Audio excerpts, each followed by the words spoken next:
I stood in front of the mirror inside the tiny bathroom of the Lake Union Hotel, smoothing my hair one last time before heading into the ballroom. This year's Christmas party was fancier than usual, but that didn't make me any less nervous. I had dipped into the last bit of my credit line just to buy a simple black dress, polished enough to look appropriate, plain enough not to draw attention. Next month's rent had just gone up by nearly $200. My old sedan was still sitting in the garage because it needed new brakes, and my son needed a thicker winter coat to survive Seattle's cold. It felt like everything was piling up at once. My name is Elena Reyes, 34, a single mom and a project coordinator at Northbridge Analytics. I have been here almost 6 years. I am not the star of the department, but I work hard, I take responsibility, and I keep things moving on time. Still, my salary barely keeps up with the cost of living in this city. And tonight, standing in a room full of glass, warm gold lights, and a lake view so perfect it felt unreal, I could not shake the feeling that I did not belong here. When I walked in, the scene made me inhale sharply. Tables set to perfection, crisp white linens, crystal glasses catch every shimmer of light. From the balcony, you could see Christmas-lit boats drifting across the water. My coworkers gathered in clusters, talking, laughing, and clinking glasses. The young marketing team buzzed the way they always did. The mid-level managers were polishing their images for the executives. Everything looked flawless. I found my usual quiet spot near the back. I have never liked parties. I liked these forced smiles even less, where every word needed to be filtered before leaving your mouth. I had taken a single sip of wine when I saw Avery Sloan step onto the stage. Avery, the chief executive officer. The kind of woman who could silence an entire room just by walking in. That unreadable half smile, half measuring look. Blonde hair pulled back, a perfectly tailored suit, eyes sharpened by years of high-stakes decisions. I did not like her, but even I had to admit she carried a presence people respected. Lately, though, she looked more strained than usual. Rumor had it that revenue had dipped this year, and the board was pressing her hard. Avery began her speech. Her voice had that practiced smoothness that only comes from rehearsing a dozen times. She talked about the company's accomplishments, the challenges, and the people who made it possible. I tried to focus, but my mind kept drifting back to bills and deadlines. 10 minutes passed. Everything felt predictable until she paused and scanned the seats below. Her gaze landed exactly where I was sitting. I froze. There was no way she was looking at me. I lowered my eyes to my wine, but I still felt it, that cold, deliberate stare. Then, as if she wanted to pull the entire room toward me, Avery raised her glass and spoke loudly enough for every echo to travel. Elena, how do you like your $8,000 Christmas bonus? The ballroom went still. Then came the wave of reactions. Dozens of eyes are turning, a few gasps, a few impressed looks. Someone whispered that I had gotten 8,000 this year. My whole body tightened. My heart pounded hard enough that I could hear it inside my ears. My throat felt dry and stiff. $8,000. I had not received a single cent. No email, no deposit, nothing. For a moment, I wondered if I had misheard her, but the way everyone stared, curious and waiting, told me she was not joking. Avery smiled with the confidence of someone who thought she had just shown off her generosity to the entire company.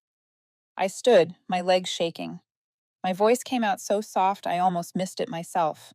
I did not receive anything. The room erupted into whispers, raised brows, confused glances. The host beside Avery froze mid-gesture. But what caught my eye was Megan Clark, our Director of Human Resources. She stood beside the executive table. When she heard my answer, her face went rigid. Her eyes widened briefly before she forced a stiff smile. Her glass stalled halfway to her lips.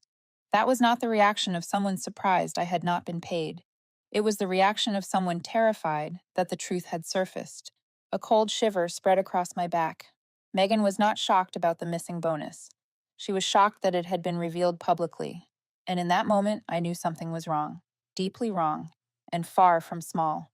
Avery scrambled to redirect the atmosphere, pushing the party back toward cheerfulness, but the energy had shifted. I felt eyes trailing me for the rest of the night, as if I were the one who had ruined the evening. My hands trembled every time I lifted my glass. I tried to smile, but something icy kept tightening inside my chest. I left early, stepping onto the hotel terrace. The wind off the lake was so cold it stung my eyes. Behind me, the warm lights and music faded under the winter air, and I felt it, sharp and unmistakable. Something crooked had just cracked open, and without meaning to, I had touched it. I arrived at my small apartment in North Seattle close to 10 p.m. Snow dusted the sidewalks, and the cold wind cut through my coat, making me shiver. The apartment was dark, lit only by the kitchen lamp, casting a pale glow on the gray walls. My son had been asleep for hours. I hung my coat, took a deep breath, and opened my laptop. I did not intend to check email or work, but the worry that had clung to me all evening would not let me sleep. I logged into the payroll account. The screen popped up immediately, along with the words that made me sit upright. Holiday bonus, paid SR, Delta pending, manual redirect override. I read each word again. Paid. The bonus had been issued, $8,000. The amount the CEO had mentioned in front of hundreds of people, yet I had never seen it in my account. I switched to the banking app. The balance was unchanged, no deposit, nothing pending. I scrolled through the transaction history, nothing. A hot rush ran down my spine. I checked again, then once more, nothing changed. I reopened the payroll page, zoomed in on the transaction code. SR Delta pending. Manual redirect override. I had never seen these symbols before. I was a project coordinator, not an accountant, but I had seen my pay enough to know this was abnormal. Manual redirect. I wondered how many people in the company had the authority to access this system. Not many. Certainly, only HR above Megan and the finance team. None of them had any reason to alter my data, let alone redirect my $8,000 bonus elsewhere. I held my breath for a few seconds, trying to calm myself. It could be a display error, an end-of-year system glitch, a mistake. But the feeling from the party was still there, as clear as metal hitting the floor. A sense that someone knew about my bonus just before it reached my account, and they did not want me to receive it. I captured the entire screen, saving each image. Then I wrote an email to HR. Hello, Megan. I just checked payroll and saw my bonus listed as paid, but no deposit has reached my bank account. Please check and confirm. I read it over a few times and clicked send. Immediately, exhaustion hit me, as if I had opened a door I was not ready to walk through. I went to the bathroom, washed my face, then returned to the laptop. Less than 5 minutes later, a new email appeared. Hello, Elena. The bank may be processing slowly. Year-end usually has a 1 to 2 day delay. Please wait a little longer. I leaned back in my chair. The reply was so fast, I knew Megan had not checked anything. And the explanation was completely unreasonable. My paycheck always arrived on time. It had never been late. I reopened the banking app to make sure I wasn't imagining it. Everything was still blank. I turned off the screen, put my hands on the desk, and buried my face. Rent would be auto-deducted on Monday. If delayed even one day, I would be charged a late fee. I had been struggling for months.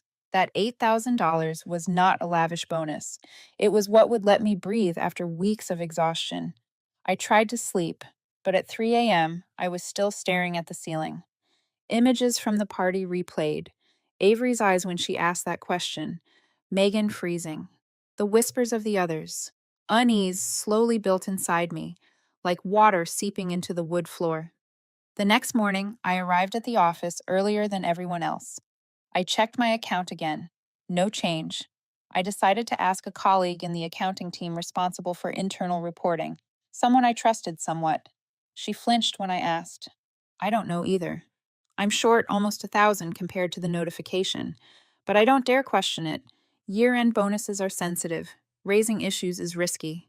Her words weighed on me. Apparently, it wasn't just me. And everyone seemed to understand it was best not to touch the bonus issue. All morning, I couldn't focus. I kept staring at SR Delta pending and the words manual redirect like a dark puzzle. I needed someone who understood the system, someone who could explain the hidden symbols.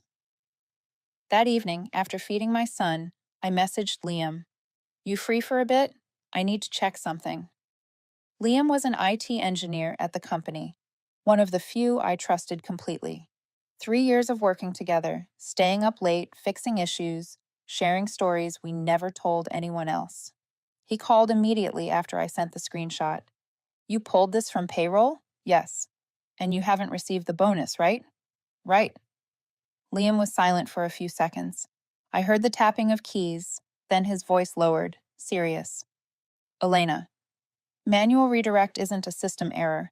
This is only used when someone with direct admin rights edits the transaction routing. And very few people have that access. I swallowed. So someone did it intentionally? Not accidental. Redirects like this require approval. Subordinates can't just do it. I leaned back in my chair, heart racing. Every word Liam said was etched into my mind. He added, Elena, I don't know who did it, but this isn't a small matter. I went silent. The screen before me went dark. I saw my reflection, hollow, tired, afraid. That night, a thought slid through. My mind, first thin as smoke, then gradually sharp and clear. Someone had taken my bonus. Not a mistake, not a bank error. Someone is deliberately trying to keep me from receiving it, and they had the power to do it. After the conversation with Liam that night, my mind barely rested. I arrived at the office the next morning, earlier than usual. I knew I couldn't pretend nothing had happened, but I also didn't want to appear overly agitated. I walked into my workspace, turned on my computer, and tried to focus on a report in progress. Less than 10 minutes later, a notification popped up in my inbox. Megan Clark invites you to a quick meeting. Conference room 4. In 15 minutes, I stared at the message. I knew this meeting was coming, but I hadn't expected it to arrive so quickly. Conference room 4 was at the end of the hallway, the place HR typically sent employees for reprimands or clarifications. I stepped inside. Megan was already seated, her face unnaturally bright. The coffee cup in front of her still emitted steam as if she had just arrived seconds before me. But I knew she had prepared thoroughly for this conversation. Elena, please sit. I want to explain a bit about your bonus code. I pulled the chair, trying to keep my voice as calm as possible. Yes, I'm ready for the explanation. Megan smiled, her voice sweet in an over-the-top way. SR Delta is an internal program involving talent prioritization and year-end budget allocation. Sometimes there are temporary adjustments in the system. Don't worry too much adjustment. I repeated it in my mind. A perfect word to hide everything, but meaningless in reality. I looked directly into her eyes.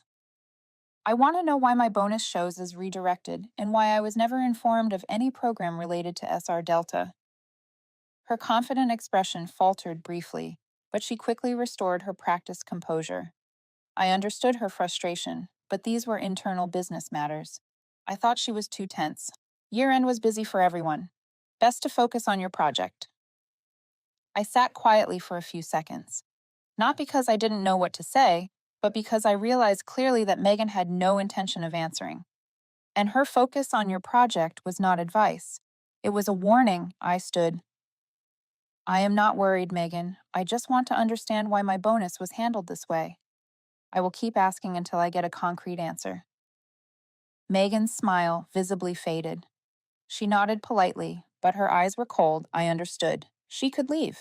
I stepped out of the meeting as if I had just entered a high-pressure room and exited through an emergency door. When the door closed behind me, my heart pounded so hard my hands shook slightly. I had not received an answer, but I had received an important message. They wanted me to stop. I returned to my desk. The air in the office felt thick. Everyone seemed to know I had just been called in. A few colleagues glanced at me, then quickly looked away. My direct manager, Jeff, walked by without stopping, as he normally would. No questions about project progress, no morning greeting. He passed as if I did not exist. An hour later, in the Monday morning team meeting, I noticed my name was missing from the list of key tasks for the next quarter. This had never happened before. I looked around, trying to find an explanation in everyone's eyes, but all I received was caution I had just been removed from major assignments. Gently, but unmistakably, that afternoon, when I opened the project folder to check old files, I realized some were missing. Files I was certain I had saved last week. I searched for them. Nothing. I checked the archive log. No trace. As if they had never existed. A cold feeling spread up my spine. I rested both hands on the keyboard for a long moment, trying to stop the growing anxiety. Someone had accessed my work account, and they deleted files related to projects I was responsible for. They did not just want me silent. They wanted me to look incompetent. I opened the small notebook I had started writing in the night before. I recorded every detail. The meeting with Megan, the statements, Jeff's attitude, the missing files. I felt like I was reconstructing a puzzle with pieces appearing where I least expected them. By evening, I arrived home. As I opened the door, my son ran out, his face brightening, but his eyes freezing when he saw my expression. "Are you okay, Mom? You look sad today." I stretched my lips into a smile. "Everything's fine, honey. Mom is just a little tired." He hugged me tightly before running into his room to do homework. I watched him, my mind heavy with worries far bigger than the $8,000 bonus. Next month's rent would increase. I had to fix his old laptop so he could submit his online test next week. The credit card was almost maxed out, and if the company was intentionally putting pressure on me, things could get worse. That night, I lay in bed, unable to sleep. It felt like someone was watching my every move. I heard cars outside and flinched whenever light hit the window. I did not know what I was facing. I only knew that now I was no longer merely the person missing a bonus. I was the one who asked questions they did not want anyone to ask, and the walls around me were slowly closing in. I went to the office the next day feeling heavier than the night before. Everything happening there seemed designed to push me into a dead end. I couldn't rely on Megan, couldn't trust Jeff, and even the coworkers who used to be friendly had begun to keep their distance, as if I carried something contagious. I knew I couldn't take another step without something more solid in my hands. So that night, after my son had fallen asleep and the apartment went quiet, I called Liam. "I need your help with this, but if you feel unsafe, then—" Liam cut me off. "Elena, you don't need to say it. Just send me what you've got." We switched to a video call. The glow of the screen lit my dark room. Liam's face appeared, the light reflecting in his eyes. I sent him the screenshots, the SR Delta pending code, the manual redirect tag, and Megan's vague explanation. Liam's keyboard clattered at a steady pace, sounding like rainfall. Then he said, "I'll check the server logs. Not all of them, but a few sections I still have access to." I nodded, gripping the edge of my jacket even though the room wasn't cold. The first 5 minutes passed in silence. Then I saw Liam lean closer to his screen, frowning. "Elena, SR Delta isn't a new code from this year." I looked up. "Not from this year? Then what is it?" Liam kept scrolling through strings of small text I couldn't fully read. "The SR Delta Fund. It was created 4 years ago, before Avery became CEO. It felt like someone had punched me in the stomach. 4 years. That meant this wasn't something Avery just came up with. It wasn't a spur-of-the-moment response to revenue pressure. It had existed for years. A structure, not a mistake. "Who created it?" I asked, my voice dropping. "The previous executive board. The group of vice presidents, before they moved to another company," Liam said. "But there are signs Avery kept using it." My laptop suddenly felt cold beneath my hands. I pressed my palm to my forehead, trying to organize my thoughts. If the SR Delta Fund had existed for that long, then every CEO since would have known. So why had no one mentioned it? Why did it appear in no official records? Liam paused, then lowered his voice. "The fund is described as a special resource fund, an internal support pool. But the spending?" He turned his screen so I could see. Lines of data scrolled across. Retreat Palm Springs, Tiffany gifts for executives, internal summit expenses in Napa Valley, a large transaction labeled PR Event Special Approval. None of it was related to mid-level or lower employees. Not a single entry hinted at talent prioritization. As I stared at those numbers, the color drained from my face. So many employees like me, stretching every paycheck, counting on year-end bonuses just to breathe again, while that fund paid for luxury watches and resort vacations. If those people knew this, what would they think? I thought only one thing. This was no accident. This was a system built to deceive. Liam spoke again, his voice tightening. Elena, I found a list of manual redirect transactions. It shows everyone whose bonuses were adjusted like yours. He scrolled down. I caught glimpses of familiar names, people I'd seen exhausted, disappointed for months without knowing why. Then he stopped. Wait. This one. The screen froze on a single line. I leaned back, eyes widening as I processed what I was seeing. My direct manager's name, Jeff. It felt like fire ignited beneath my feet. Jeff, the man who had mentored me in my first years, who once praised me for saving a project in its final week, who had, just days ago, avoided my eyes in the hallway. He was on the redirect list, which meant he knew, which meant he might be part of it. He could have been benefiting from this system the entire time. I thought he was just a loyal middle manager. His recent distance, his sudden removal of my name from project rosters, it all snapped into focus. He wasn't just uneasy because I'd started asking questions. He was afraid of what I might uncover. A shiver ran through me. Part of me wanted to slam the laptop shut, pretend I hadn't seen any of it. But another part, stronger, sharper, felt the noose tightening. If I stayed quiet, it would close around my neck. Liam broke the silence. Elena, if they realize how deep you've gone, you're in real danger. Not the HR warning kind, the serious kind. I looked at Liam's worried face on the screen. You want me to stop? No, he shook his head. But you need to be very careful. This isn't one person acting out.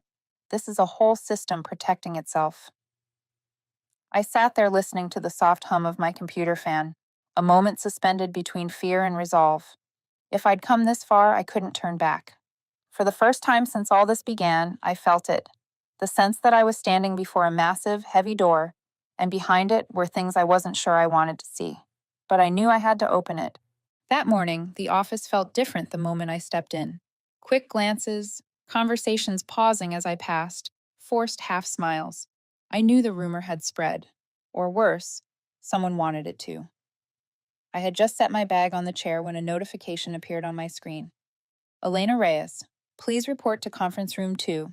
The meeting starts in 5 minutes. Sender. Megan Clark, HR. I froze for a few seconds.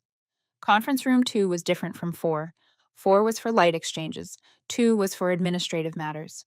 Meetings where participants usually walked out heavy-hearted. I knew what awaited me. But when I opened the door, my chest still tightened. Megan sat at the head of the table, a thick file in front of her. To her right, Jeff, my direct manager, hands clasped, avoided my eyes. The room felt colder than the air conditioning. Megan gestured for me to sit. Elena, we need to discuss your recent conduct. Conduct. I said nothing, waiting for her to continue. We have information that you intentionally accessed and collected internal data outside your scope of work. That constitutes a serious breach of company policy.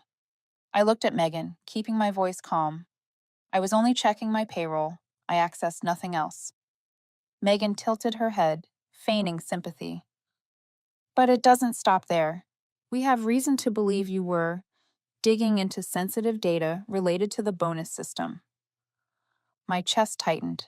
They knew I had asked Liam, or someone guessed, or they had been monitoring my access all along. Jeff remained silent, but I saw his hands tighten slightly at the word digging. Megan continued evenly. To avoid misunderstandings and unnecessary trouble, we have prepared a document for you to commit to not interfering with or investigating company internal activities further. This will protect both you and the company from unnecessary issues. She pushed the file toward me. The cover read, Employee Compliance Acknowledgement, Internal Inquiry Restriction. A gag order. I stared at it for a few seconds, then looked up. I will not sign this. Megan squinted. Her feigned kindness vanished. Elena, do you understand this is an opportunity to resolve this smoothly? Sign here. Continue your work as normal, and no further consequences will follow. I shook my head. I did nothing wrong. I will not sign. Megan leaned back, lips curling coldly. Then I must be blunt. In the next review, management may consider your lack of cooperation a negative factor. We regret if this affects your position. That was the clearest threat since this began. Jeff finally spoke, voice low but trembling. Elena, you should reconsider. We've worked together for a long time. This isn't a joke, I turned to him. If you think I did something wrong, say it. But don't ask me to sign this to cover up someone taking my bonus. Jeff's face went pale. Megan jumped in, trying to control the meeting. I decided this exchange was over. Elena, you may return to your desk. I stood, hands slightly shaking with anger and adrenaline. Walking out of the room, I knew I had crossed a line with no return. Less than 10 minutes after sitting back at my desk, my computer screen went black. Then a line appeared. System reset in progress. I blinked. No one had informed me of any update or reset. I moved the mouse. Useless. The computer restarted itself. When I returned to the desktop, 2 critical folders were gone. I opened the cloud archive. Empty. Not a single file. Even the attached emails I had saved were gone, as if they had never existed. Someone had wiped everything. I inhaled deeply, forcing calm. I wouldn't let them see me scared. I opened my bag and touched the small blue USB I carried daily. It contained a full backup of screenshots and notes from previous days. I had been smart to save everything the night before. That afternoon, as I stepped into the elevator, Jeff ran up, blocking the door before it closed. Elena, wait. I didn't want to talk, but there was something different in his eyes. Not cold, not distant like this morning, but tense, cautious. Jeff lowered his voice so only I could hear. Someone on the executive team is looking for a reason to fire you, not me. But I heard things. You need to be careful. Very careful. The elevator doors closed before I could ask more. I stood still, trembling in silence. This was no longer about a bonus, not just the threat in the meeting. This was a targeted purge. That night, I didn't go home immediately. I sat in my car, watching streetlights reflect off the windshield. I opened my phone and scrolled to the internal reporting contacts Northbridge Ethics and Compliance reporting line. I took a deep breath and hit call. An automated voice responded, then a staff member answered the hotline. I spoke slowly, each word deliberate, as if laying the first brick of a foundation I knew I would have to stand on in the days ahead. I want to report misconduct related to interference with internal bonus funds. After hanging up, my hands were still trembling, but for the first time since this started, I didn't feel cornered. I had officially struck back. That evening, when I drove out of the parking lot, it felt like I had triggered a chain reaction that no one could stop anymore, not even me. Calling the ethics hotline had made my hands shake, but it was also the first moment I felt I was finally moving in the right direction. I didn't know what would happen next, but silence was no longer an option. 3 days later, an unfamiliar email appeared in my inbox. No subject line, no signature, just one sentence. We need to meet. Room 9B. 14 Hunchi. Come alone. Sender. Internal compliance. Restricted access. I looked around the office as if the walls could hear the pounding in my chest. Did anyone else know I'd received this? I closed my laptop, stepped into the hallway, and took the stairwell, where few people ever went. Room 9B was a small, overlooked meeting room on the 6th floor. When I entered, 2 people were already waiting, a middle-aged man wearing dark glasses and a badge that read compliance, and a younger woman holding a tablet. They invited me to sit. Their tone was polite, but not friendly. Elena, we received your report. We need you to provide all evidence related to the SR Delta transactions and the manual redirect logs. I took the USB drive from my bag. The man plugged it in, copying files silently. I recounted everything, from Megan's strange reaction at the Christmas party, to the meeting where they tried to make me sign the pledge, to the remote reset of my computer. They kept taking notes, occasionally asking about small details I never thought mattered. Then I gave them the server log Liam had pulled. I avoided mentioning his name, but the man simply smiled. We know who assisted you. He's safe. I exhaled in relief. 40 minutes later, the meeting was over. Before I left, the young woman spoke softly. "Thank you. You're not the only one who reported this. You're just the first with clear evidence." I froze for a moment. "Not the only one?" She nodded. "We've received several anonymous complaints this past week. You've started something bigger than you think." When I stepped out of the room, the loneliness I'd carried for weeks suddenly felt lighter. I wasn't alone anymore, but I hadn't even caught my breath before everything started moving in a direction I didn't expect. That afternoon, during lunch break, a message spread across the company chat. Everyone now knew an investigation was underway regarding bonus distribution procedures. Some whispered in the pantry. Others avoided my eyes as if I had brought a storm with me. By the end of the day, two groups had clearly formed. The first included mid-level managers and longtime employees, the ones who had seen the unfairness for years, but never had the chance to speak. One of them gently touched my arm as she stepped out of the elevator. "If you need a witness, I'll stand with you." The second group wasn't as kind. Megan passed me in the hallway without hiding her cold glare. CEO Avery stepped out of her corner office, her face sharper than usual. Jeff avoided my eyes completely. The office felt divided, like two armies quietly preparing for war. And somehow, I had become the battlefield. Around 5 that evening, Liam texted me. "Elle, we need to talk." I called him immediately. He spoke first. "Someone close to your team got to HR. They're saying you shared internal data with outsiders, that you leaked your own information to HR in exchange for a higher bonus." I froze. "Who?" Liam sighed. "Maria. She was caught copying your access logs and sending them to Megan. In return, she got an adjusted bonus." My stomach turned. Maria, the same woman I'd had lunch with every week, who once cried to me when her own bonus was cut last year. I'd hugged her, told her she deserved better. And now she had sold me out for a few $1,000s? A chill ran down my arms, not because of the money, but because of the betrayal. That night, rumors reached me that Avery and Megan were arguing upstairs. A manager who happened to walk by overheard Avery say, "If you can't control this, you're putting the entire company at legal risk." And Megan shot back, "I'm only following the system you put in place 3 years ago. Don't dump this all on me." I stood at the end of the hallway as someone whispered the story to me, and I felt a shiver crawl down my spine.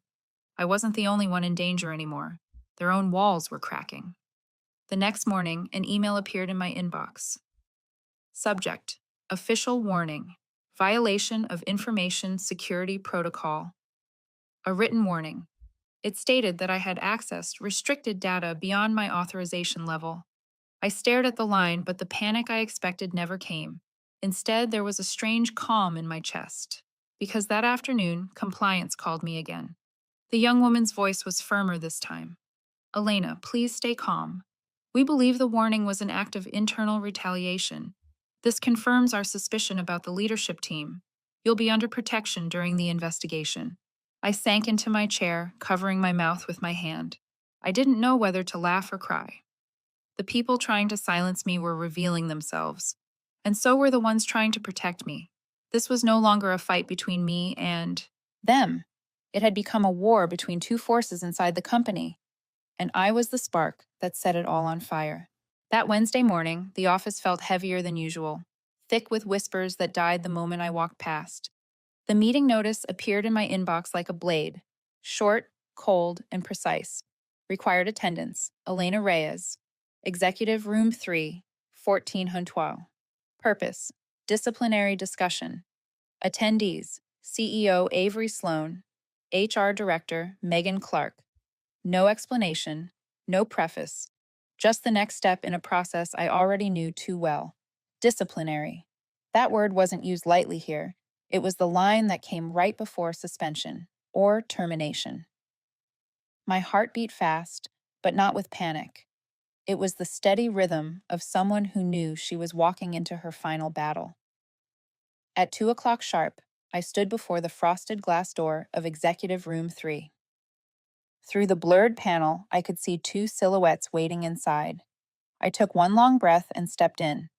Avery sat at the head of the table, every movement calculated, every inch radiating control. Megan sat opposite her, one manicured hand resting on a thick folder. There were no extra chairs, no third-party observers, just the three of us, sealed inside what looked like a prearranged interrogation. "Elena, have a seat," Avery said, her tone calm but devoid of warmth. I pulled the chair out. The door closed behind me with a sound that felt like a lock. Avery opened a file and slid it across the table toward me. "We have evidence that you accessed data outside your job scope, including system-generated logs. This is a serious violation of information security policy." I looked at the folder, but didn't touch it. I already knew most of it was justification for a decision made long before I walked in. "Do I have the right to respond?" I asked. Avery nodded, though her eyes said it didn't matter. I opened my own folder, the one I'd spent weeks building. Screenshots, HR correspondence, proof of the remote reset, timestamp records, and the log Liam had extracted. I placed each item on the table, one by one, steady and deliberate. I didn't access anything unauthorized. I reviewed my own payroll and discovered a redirected transaction. I reported it to HR, but they dismissed it. My computer was reset remotely afterward. This is a copy I saved before the interference. The log proves the manual redirect wasn't a system error. Megan snapped forward instantly, her voice sharp as glass. "Where did you get this log?" "I don't believe Elena had access to that data. There's no guarantee this wasn't manufactured." She spat out that last word as if it were fact, not accusation. I looked straight at her.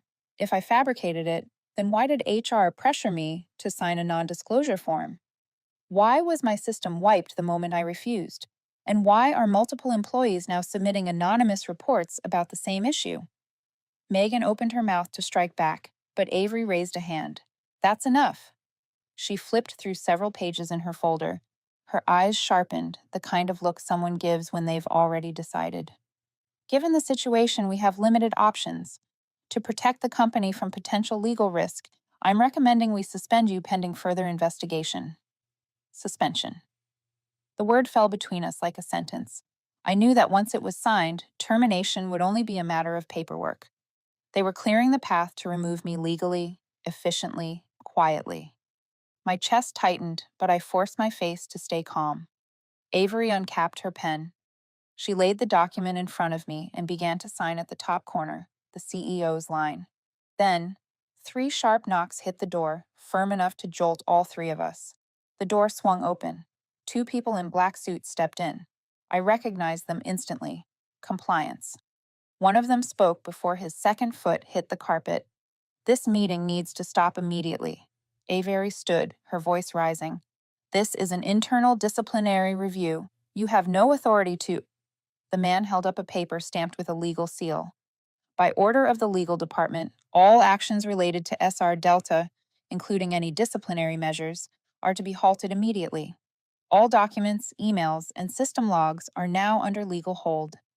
No deletions, modifications, or personnel decisions regarding Elena Reyes are permitted until the investigation concludes." Megan jumped to her feet. "You can't interfere with HR protocol." The compliance officer looked at her, voice cold as steel. "We can, and we must.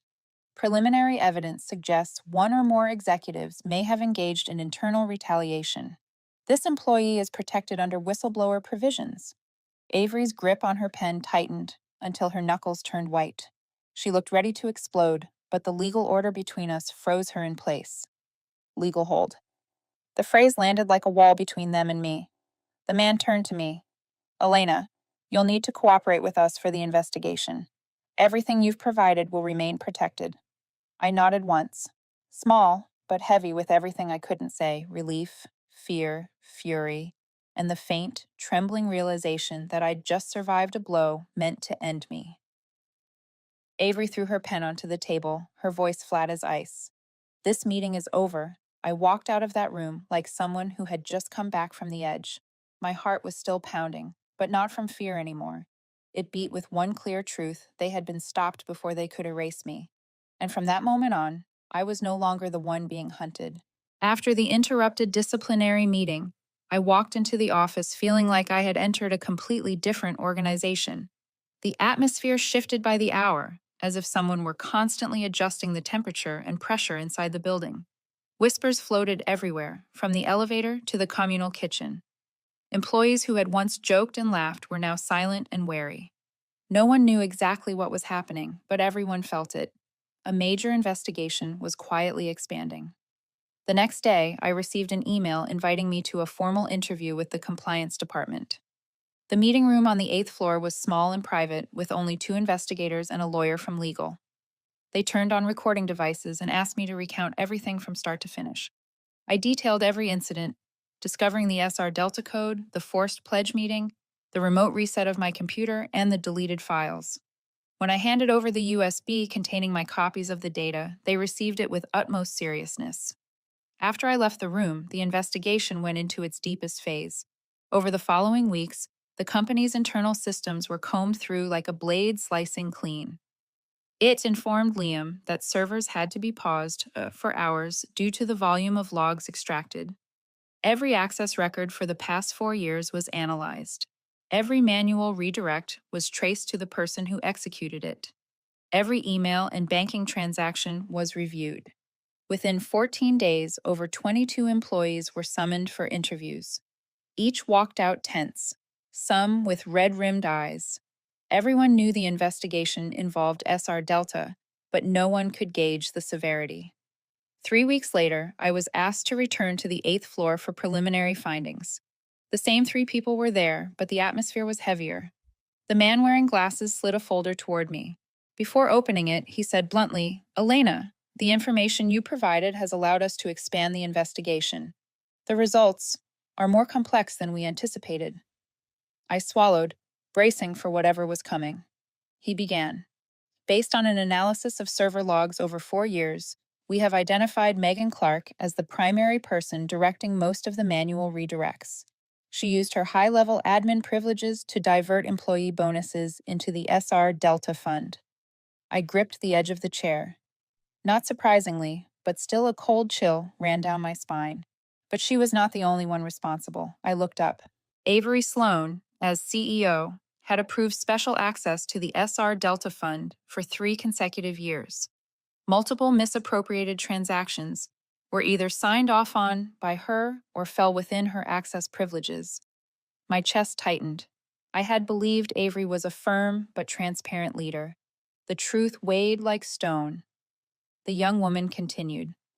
"The SR Delta Fund was originally intended for managing personnel risk, but over 4 years, it had been misused for luxury retreats, expensive gifts, opaque PR expenses, and secret executive bonuses. The total amount misappropriated is nearly $3 million. $3 million. Far more than I expected." They paused, then handed me a list of over 40 employees whose bonuses were reduced or withheld without their knowledge. I recognized many names. Former colleagues who had told me their bonuses didn't make sense this year.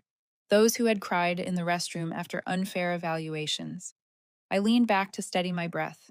After compiling all findings, compliance submitted them to the board.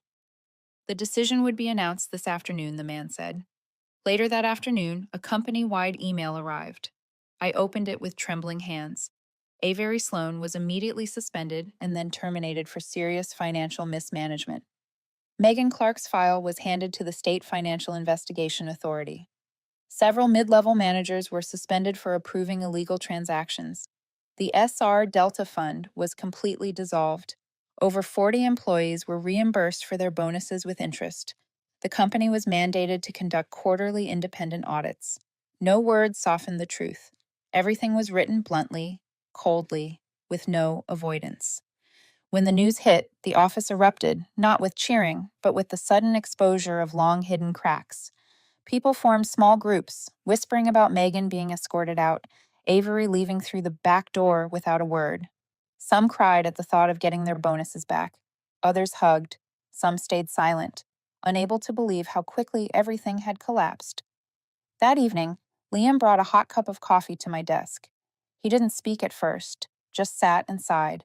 "You okay?" Liam asked. I looked out the window, watching the late Seattle sunlight filtering through thick clouds. I wasn't sure if I was okay, but one thing was certain. The truth was no longer buried. Northbridge would be shaken for a while.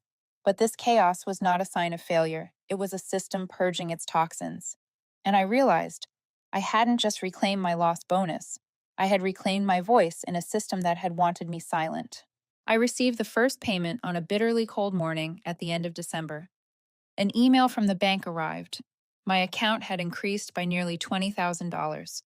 The withheld bonus from this year, compensation for losses, and a special company grant after the SR Delta investigation. I sat still for a few seconds, staring at the numbers bouncing on the screen, unable to believe it was real. For months, I had lived under constant anxiety, rent unpaid, a broken car, mounting credit card debt. Now, the weight lifted as if a boulder had been removed from my chest. That afternoon, I picked up my son from school and took him to the nearby sporting goods store. His eyes lit up when he saw the navy blue lined coat he had wanted for months, one I had always postponed buying. For the first time in months, I didn't have to check the price and promise myself I'd return later. I just smiled and nodded. "Do you want to try this one?" He ran over and hugged me. His smile alone made all the effort worthwhile. That weekend, I brought the car to the garage. The mechanic looked at me in surprise. I had finally replaced the brakes and repaired the heating system that had been broken all autumn. I paid off part of my credit card and deposited the rest into savings. For the first time in years, my account was no longer in the red. That Christmas, my apartment truly felt alive. The two of us cooked a proper dinner: roasted chicken, hot soup, and homemade cookies. No fancy restaurants, just our tiny kitchen and my son's laughter. We played our favorite Christmas music and decorated the tree with old but clean ornaments, hung neatly. I watched him carefully place the star on top. A small moment, yet my eyes stung. I hadn't felt this peaceful in a long time. A few days later, while the company was still recovering from the investigation storm, I received a surprise email from a tech company in Bellevue. They knew about SR Delta, the news had spread through the industry, and wanted to meet me for a project lead position. The invitation was respectful, the kind of respect I hadn't seen in years, as if they recognized something in me that Northbridge had spent 4 years trying to obscure. The interview went quickly. They asked about my management experience, crisis handling skills, and how I coped with pressure. I answered honestly. No exaggeration, no embellishment. When I left the room, I wasn't sure if I'd get the job, but for the first time in a long while, I felt confident in myself. 3 days later, the official offer arrived. I was hired. Higher pay, better benefits, and a transparent environment. Nothing is more attractive than the respect it conveyed. On my last day at Northbridge, I walked into the building feeling strange. No more trembling, no more fear of being watched or sidelined. Colleagues stood as I passed. Some hugged me tightly. "Thank you, Elena. Because of you, we got our bonuses from the past 3 years.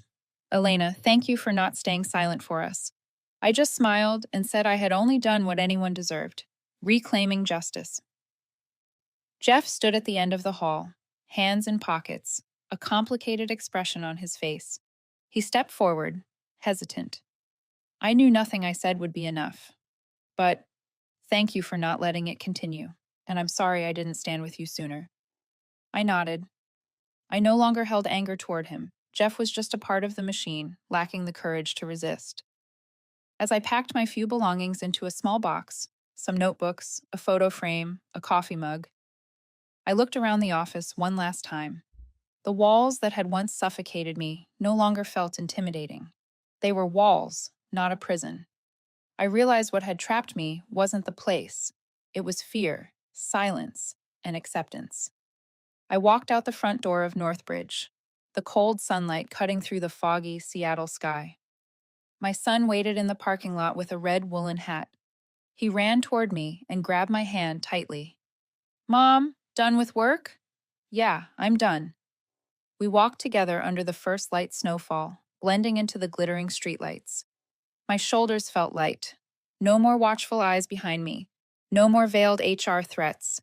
No more fear of being pushed out. I didn't know what the future held. The new job would bring challenges. Bills would still need to be paid, and the road ahead would not be easy. But one thing was clear. I had stood firm against a system that wanted me silent.